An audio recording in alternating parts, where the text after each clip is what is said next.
Right folks, okay, so I'm out here today. It's Monday the 15th of December and I've decided to escape the madness of the city and come out for a nice hike. This is a marina.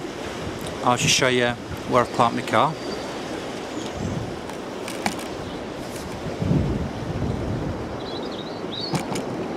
So the motor's parked down there and we'll be following the River Trent and going in that direction there. At certain times of the year, i.e. this time of the year, the water does get very high and it can be very, very dangerous.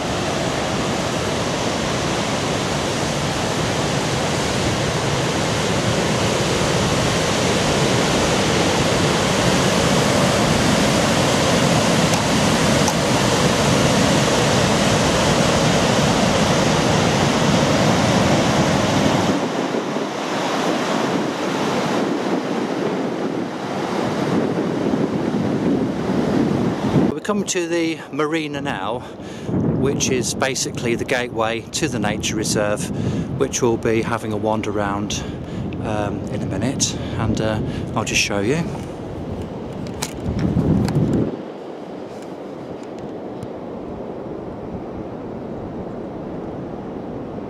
You know, this is it does get very busy at weekends, bank holidays, that sort of thing, as you would expect. But you can get a nice drink here, have a bite to eat if you want to. I came here actually with my lad a few years ago, about 4 or 5 years ago, in December, leading up until Christmas, and I thought I'd be charitable and buying Christmas lunch at one of the local eateries. Well, we won't be repeating that experience again. Not very pleasant. And this is the chap who's standing guard over the marina. He's a handsome fella, isn't he?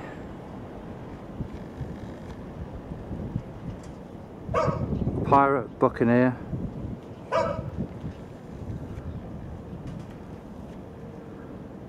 Upstanding member of the local community. Coming down a little path here, which is commonly used by fishermen. It's next to one of the little lakes, and there's a nice little area here which, you know, if you want to find, try and find a quiet spot, get a little bit of peace and quiet, it's possible. And this is one of the first ones which you come across, you know, certainly on the route which I'm taking at the moment, so I'll take you with me.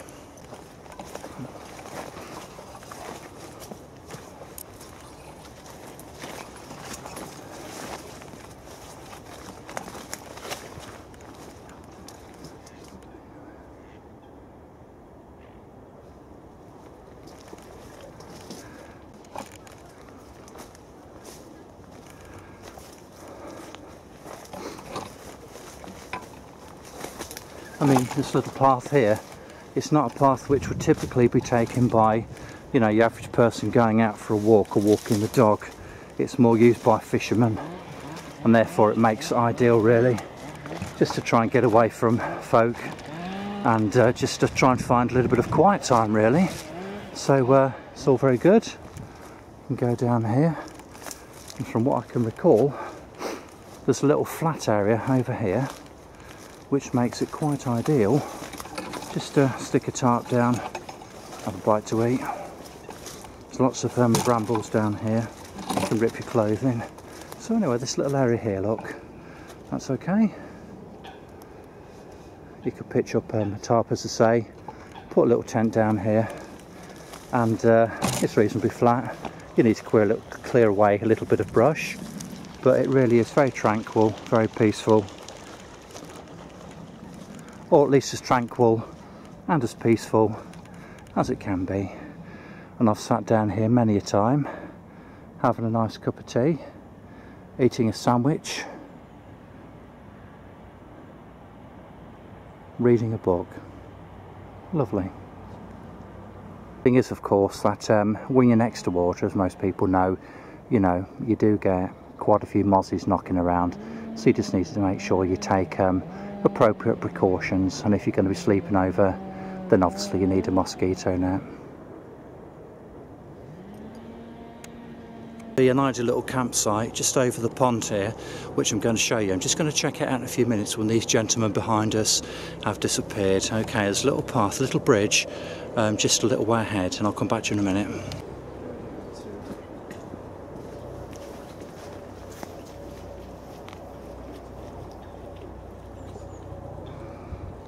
Basically what's happened is that somebody has put some planks of wood over a little stretch of water to make a little bridge, and presumably fishermen have actually, you know, been going over the other side to do some fishing. There is a little spot over there which is very peaceful and very, very secluded, which makes an ideal little place just to have a quiet camp or even a bug out location should the need arise.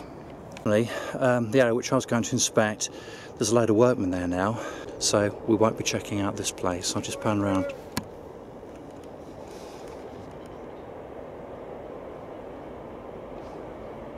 So these guys are obviously doing some conservation work, taking down trees, overhanging branches, that sort of thing, which obviously will pose a risk to the health and safety of anybody, you know, anybody walking by. One of the paths here. This is quite a nice, quiet little place, just coming up here, and to know that I've spent many peaceful hours, very pleasant hours, sitting down here on this bench with a flask of tea or coffee, reading a book, doing some studying. So that's been quite nice. And over there is a load of hazel, so I wouldn't mind getting some of that.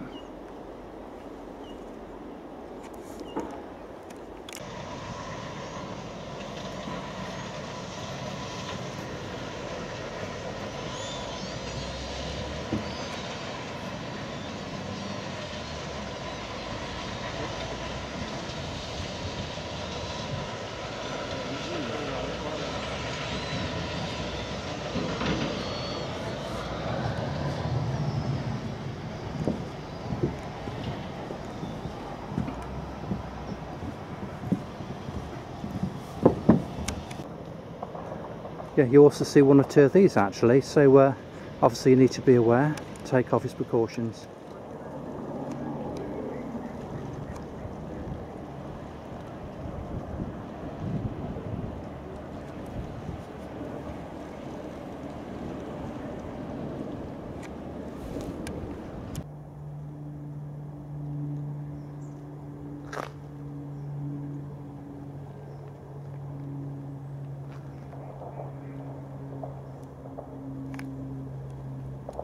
Okay, so while we're out on our travels, I just thought I'd have a little chat with you, and just to explain really why, you know, getting outdoors is so important to me. I think the main thing really is the fact that I find that life can be sometimes very stressful, causes a tremendous amount of anxiety, and I think that most people would agree that the world we live in today is probably more dangerous than it ever has been. You know, people used to think things were bad in the days of the Cold War. You know, Russia versus America. But I think the world is so much more unstable than it's ever been. I think we live in a world where there's a tremendous amount of violence, lots of hostility. Very unstable indeed. You know, people out there worry about the risks of nuclear warfare, biological warfare, all sorts of warfare. But we live in an age where you can't trust what the politicians tell you. There always seems to be some secret agenda. Not that you could ever trust politicians anyway, but things are a lot more unclear than they used to be, I would suggest. People talk about the breakdown in social and moral values. I agree with that. You've only got to go in town or even travel on a bus, perform a simple task like travelling on a bus, and you can hear it. The youngsters, you know, they're on the buses, on the seats, swearing, effing and blinding. The language is absolutely shocking. Not bothered at all about the fact that you may have elderly folk there or children sitting close by. you know, there just doesn't seem to be any respect for anybody these days, or at least very little. Kids just don't seem to be brought up properly anymore with the correct values. Schools, you know, some of those are extremely lacking, and there's also an extreme lack of courtesy and manners. You know, people don't say please and thank you anymore. They won't hold the door open for people. You know, they don't respect people who are perhaps older and wiser than them. And there's this culture of respect. Well, what does that mean? People, you hear it all the time, don't you? Especially from some of the younger generation. Oh, we want respect. Well, why do they want respect? Do they even know what respect means? And you tend to find, or at least this is my opinion, and others may disagree, the fact that they associate respect with hostility and violence. You know, there's a lot of aggression around amongst younger people. They think they need to prove themselves, and they don't think they can prove themselves by doing well at school, trying to be productive members of society, you know, getting a decent job, that sort of thing. It's just by nastiness and aggression, and it's, you know, really very worrying indeed. And that's one of the reasons why I try and, you know, I bring my son out regularly, you know, to get him to appreciate the wider environment, you know, and to sort of, you know, the simple things in life really, which are so important, which many people take for granted, regrettably. So there's some of the reasons why I like to just escape from the city, to escape from people and what it means to me. Obviously the peace and solitude is absolutely fantastic. It gives me time to think, and it gives me time to escape the noise of the city and to get away from people. It's beautiful. Now I'm on a part of the path where myself and my lad have previously you know, made a little place where we can camp. It's secluded and it's quiet. I mean, it's only metres away from a major path. I'd say it's about 50-60 metres away from a path, a very busy path, but you know, it is very secluded and it's great. So I'm going to take you there now and just show you where it is. And it's behind that big tree there, which I believe is an oak tree. So this is a view from the other side of the tree, and the little area which I'm talking about is just through there. So what I'm going to do, I'm going to just drop in there. I'm going to set up camp, put on a brew and have a nice cup of tea. Catch you in a bit. Okay, so what I'm going to do, I'm just going to pan round now and show you our little camp, okay? So, about a year ago, me and my lad came here. We cleared the place out quite a bit. There were a number of small saplings which were, you know, on the floor. We cleared those up. We made an impromptu rake and removed all of the leaf litter. Got it lovely and clear. It's still pretty good now, actually. Okay, and we got rid of a few overhanging branches just to give us a bit of space. So this is an ideal place where you can set up a tent, put up a tarp and enjoy a little bit of peace and solitude in a place like this, which is, it can get very, very busy. And as I said before, there are very few places where in a place like this you can actually come and just enjoy that little bit of quiet time, just to get away from the rat race, a little bit of temporary respite from people, just to get away from it really, get away from the noise.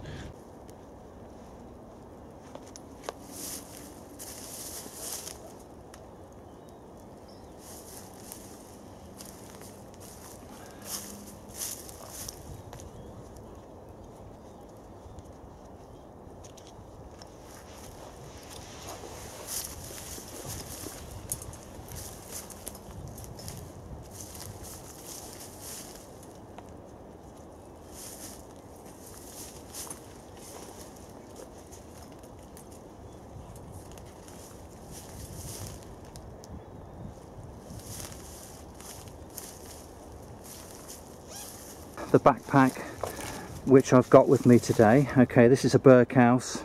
Capacity is about 50 or 60 litres. What I've done, I've got a little kneeling mat which I've strapped to the back. That's from Poundland, absolutely fantastic buy. And also have a little stall. It's a Shakespeare fisherman's stall which fits quite nicely on the back there. So basically what I've done, I've just hung it at the back here, okay, behind the top lid, and I secured it at the side using these straps. Lovely job, Lee. Right, hiya, it's me back again. I've just got a brew going on, so I'm just going to make myself a cuppa, and then we'll sit down and have a proper chat. Okay. So we need to sort that out. Whoops, sorry about that. There's my wonderful little stove. Let's just turn that off, shall we? Okay, and let's get this, get some nice hot water in there. I normally have an enamel mug, but I've decided to try a thermal, one of these thermos type mugs, and I'm going to give that a bit of a shot, see how we get on with that. Okay, just going to put the top on and just let that sit there for a few moments. Now, as you can see, what I've done, I've just set out some of the tools which I've actually brought with me today. Obviously we can see that I've got a little kettle, a burner, insulated mug, water canteen, and a few other bits and bobs which I'll discuss with you now. Whenever I come out, whether I'm hiking, camping, cycling, you know, staying out overnight, always have a first aid kit with me, always have some hand gel, little fire kit here, one or two little bits in there. Some people, you know, their fire kits contain the most unbelievable array of stuff for lighting fires. You know, this is adequate for my purposes. Big lighter, light my fire steel, some cotton wool balls soaked in petroleum jelly, and some little bits of a cycle in a tube there. They burn forever, they're brilliant. Okay, I've got a Petzl head torch with me. This is the Tikka XP2, fantastic torch, absolutely love it. This needs no introduction whatsoever. It's a Baco Laplander. This is a multi-tool. I always have a multi-tool with me, always, and this happens to be the Leatherman Charge AL. Another fire steel on the side there, little pair of tweezers at the side, little sharpening stone. I've got a knife, a couple of knives with me. Okay, this is a DC4 from Forniven, nice little sharpening stone, and also a little trowel, just in case I get caught short or I want to, I don't know, dig something. Okay, from the pound shop, absolutely fantastic. And this is a little kneeling mat which is found in the gardening section of Poundland. Cost £1, come in 3 or 4 different colours, absolutely brilliant value. Okay, and also I've brought with me a little fishing stool which I mentioned earlier, Shakespeare, folds, sits on the back of my rucksack, absolutely fantastic, just a little bit of luxury. Now, if you look carefully, or indeed not so carefully as the case may be, there'll be one important tool or piece of equipment which is conspicuous by its absence. Can you see what it is? It's obviously a knife, isn't it? And it's the knife which I wanted to talk to you about today. Right, okay, so got me brew sorted out, and I'm back with you. So yeah, I mentioned that one of the tools which was notable by its absence was a knife, and it's something which this has been on my mind now for a short while, and it's something which I wanted to have a chat really and just share my thoughts with, because like most of you, I will have looked at loads of channels on YouTube, loads of videos talking about the best bushcraft knife, the best survival knife, the best knife in the world, the best knife for the apocalypse, all that sort of thing. Okay, and obviously it's very subjective. Everybody has their own viewpoint, their own opinion, depending on their experiences, depending on what it is they want to do with the tool in question. Okay, but the thing which made me stop and think, and the thing which attracted my attention, is the fact that out there in the bushcraft and survival community there is a school of thought which suggests that the best bushcraft knife, the best survival knife, is the one that's on you. And that got me thinking, because it didn't sit quite right with me as soon as I heard it, and I just wanted to explore that for a moment in this video. Okay, so let's just enact a little scenario. Okay, you know, got up this morning, absolutely itching to get out of the house. Nice day, sunshine, rain, it doesn't really matter, does it? Sometimes you just feel a compelling urge just to get outdoors and just to get away. So, in a bit of a hurry, threw a few things together, and here I am. Okay, I've come out, you know, nice day, want to do a bit of cooking, want to do a bit of bushcraft, want to sort myself out a fire, and you know, do the normal sorts of things which you'd expect to do on you know, in a scenario like this. Okay, so obviously I have a number of tools with me, I've got equipment with me which you know, hopefully will be fit for purpose, but I need to go and get my knife, don't I? Just bear with me one moment. This thermos cup, by the way, is working very well. So I go to my rucksack, have a little ferret around, and here we go. When I packed my bag this morning, I packed that. As I say, I was short of time, you know, rushing around, had to get and take a knife, and I picked up that one. That's a beauty, isn't it? Take a closer look.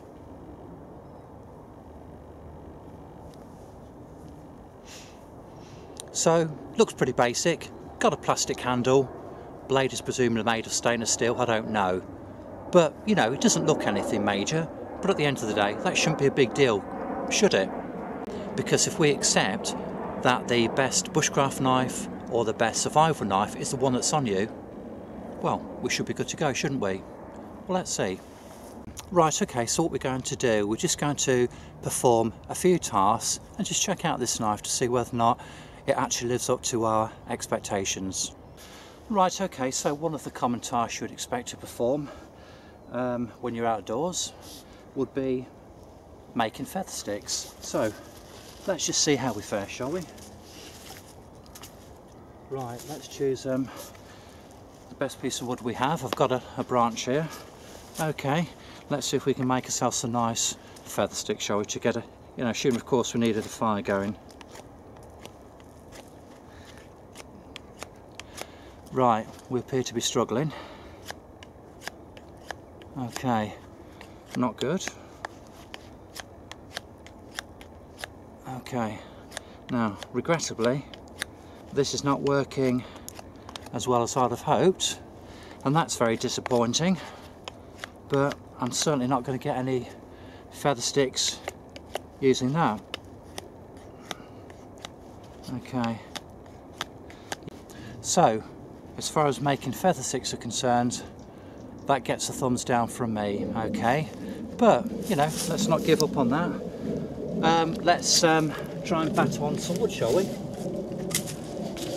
Got some bits with me, let's see how we go. Okay, so what have we got? So let's have a go and see how we do with this then. Okay,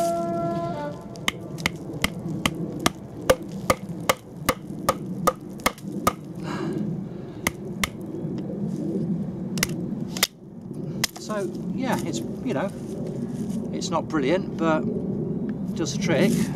Well, I say it does the trick. This wood isn't, you know, particularly hard, but you know, it is possible to put on it, to cut it. As I say, it's not doing an absolutely brilliant job, but you know, it's better than nothing, I suppose. Yeah, so you could get by, get a few, you know, you could certainly cut a few bits off, but it's by no means brilliant. Okay, so one of the tasks which you would expect to perform outdoors is, you know, perhaps some carving, perhaps some fine carving, perhaps you want to make some tent stakes, so let's have a go at that.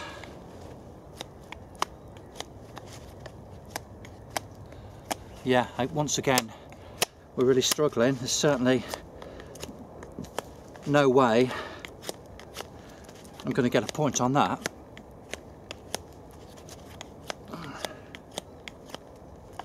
Yeah, we're going to be struggling. I certainly won't be making a whistle or a tent peg, or indeed anything, using this knife, because it simply isn't up to the job. Okay, and that's just 3 of the tasks which, you know, I've chosen just to have a quick look at today.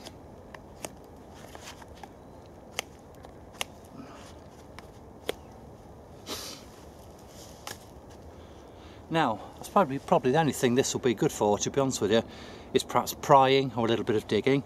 Now, from a prying perspective, you know, this blade is very, very flexible, so I'm not too confident that it's actually going to be able to pry anything.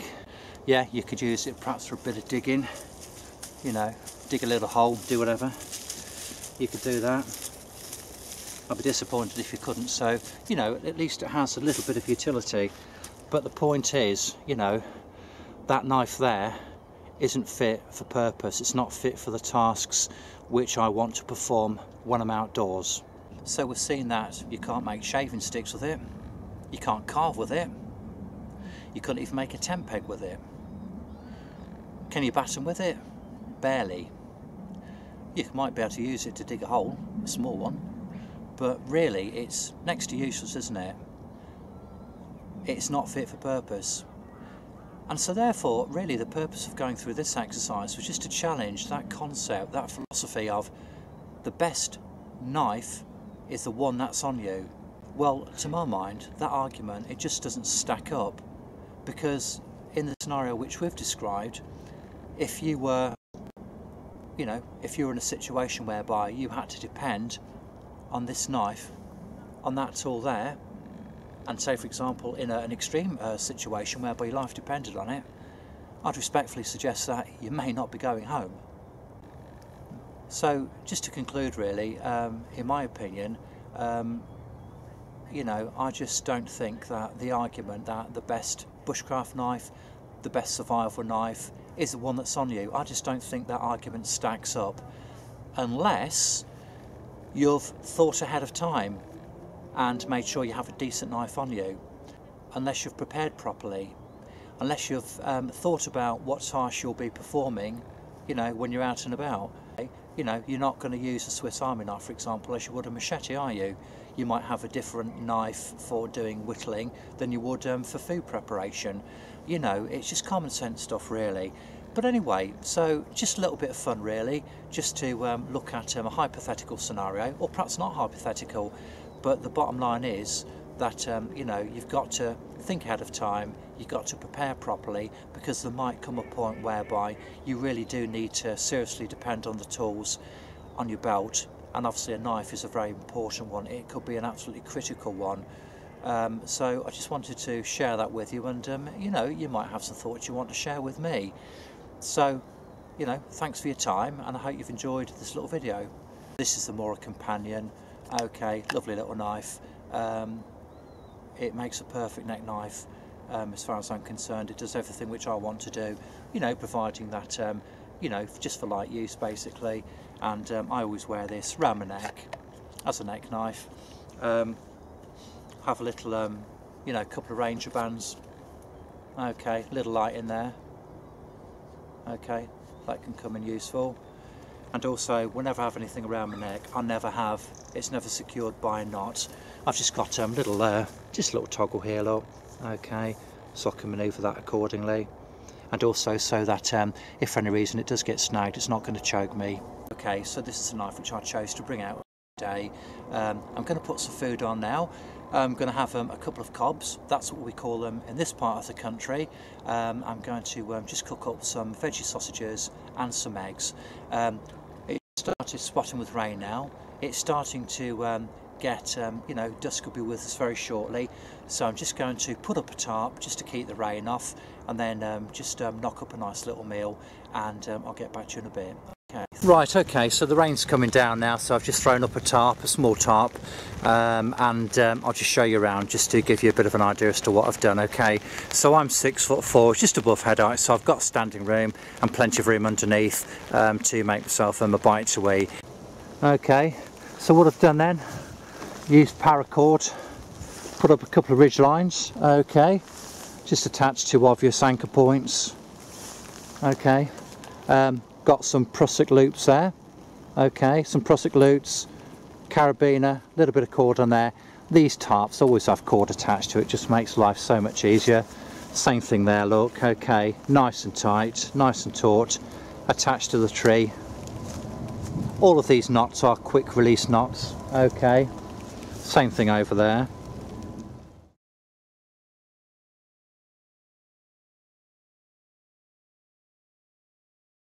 The whole point about these prusik knots is the fact that they enable you to tension.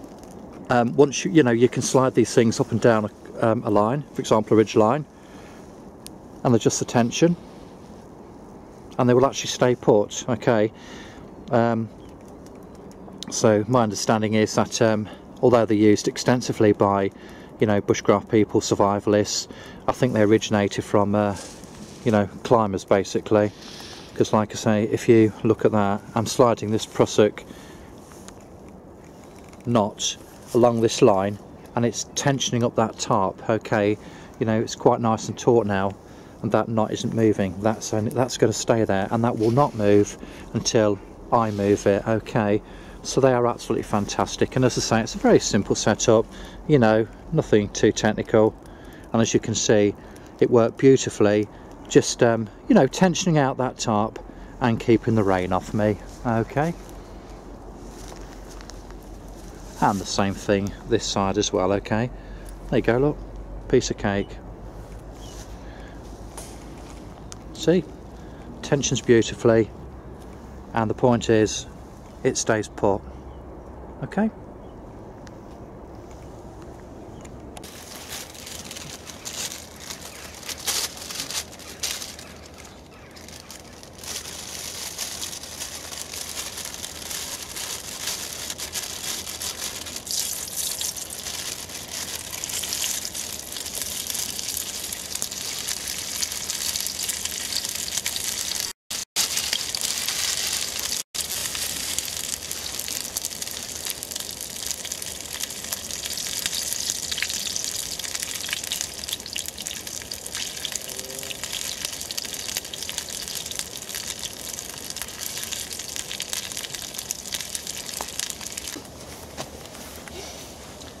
right, okay, so they're cooking quite nicely now, so we'll have a couple of eggs in there. This is a little container I got from Wilko's. It cost less than £1.50. Fortunately, I've made a bit of a mess of it. It looks a bit like a tram smash, but I'm sure it'll taste absolutely beautiful.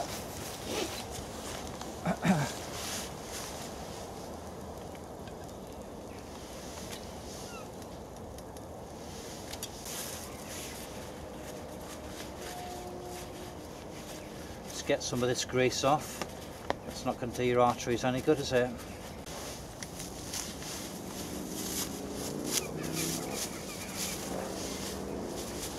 I buttered these before less so they can go straight on there. 1, 2, 3.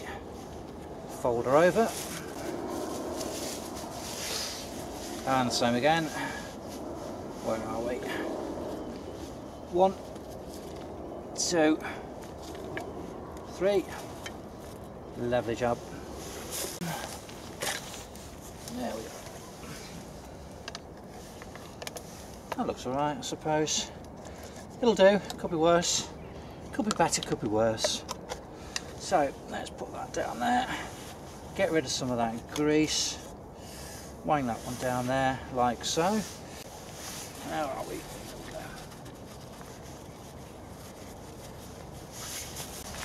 Now, somewhere in my camp kitchen, I have some brown sauce.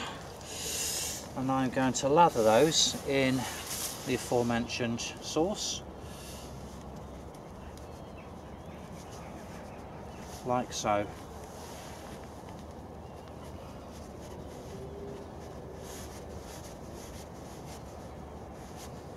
Hey.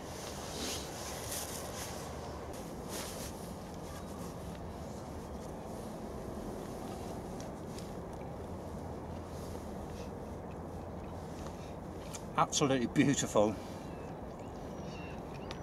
These are gorgeous. Just need to eat them as quick as I can before they get cold. That won't be a problem.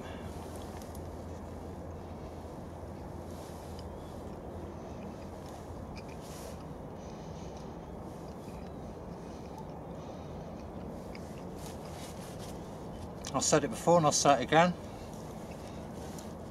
Food outdoors just tastes absolutely beautiful. It just tastes so much better. I mean, as far as the meal goes, it doesn't get more basic than this. Sausage and egg cob, but I'll tell you what, it tastes so good. Beautiful. The sun's starting to go down now. Don't know what time it is actually, it's probably about 4 o'clock, something like that. Rain's gone.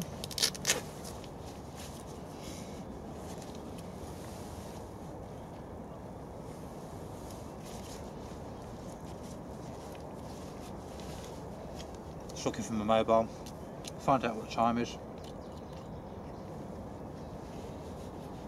25 to 4 and the sun's going down. Disgusting.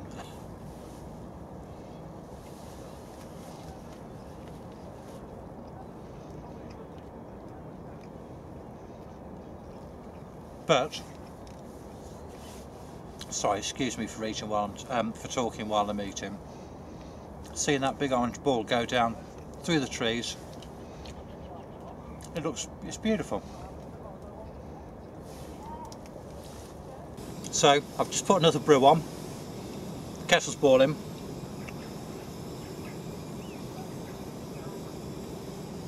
And one thing is for sure, the 21st century caveman is a very happy chappy indeedy. Right, okay then, so I'm just going to have my last cup of tea whilst I'm on the camp. Then I'm going to start packing up the stuff and letting go. Hopefully just in time to miss CT time traffic. It's been nice coming out again today, it's been lovely. I've been itching to get out for a while now, certainly for a few weeks, but I've had, you know, so much work to do at the house, which, you know, if you look at my other videos you'll see we're renovating. Really big time commitment.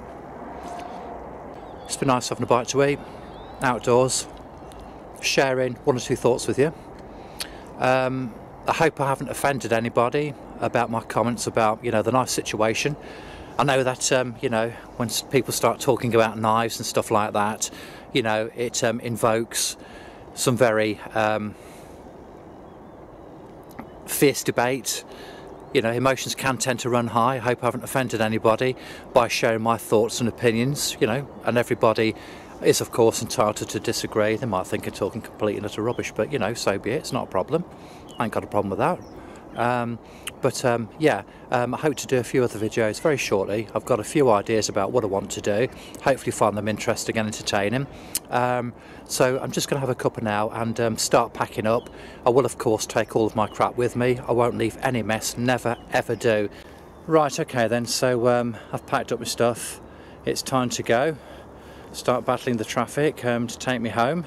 Okay, but I just wanted to show you the fact that everything's been cleared up. Okay, haven't left anything behind, not the eggshells, haven't buried any grease, I haven't done anything at all. Everything's been put in bags. All of the cooking stuff I've used has been put in bags, which has gone in, you know, double wrapped in a bag. Everything's been taken back. Okay, so I'll just show you the site where we've been camping this afternoon. Okay, so there we go, look. What's the phrase? Leave no trace. And there is indeed no trace whatsoever that have been here.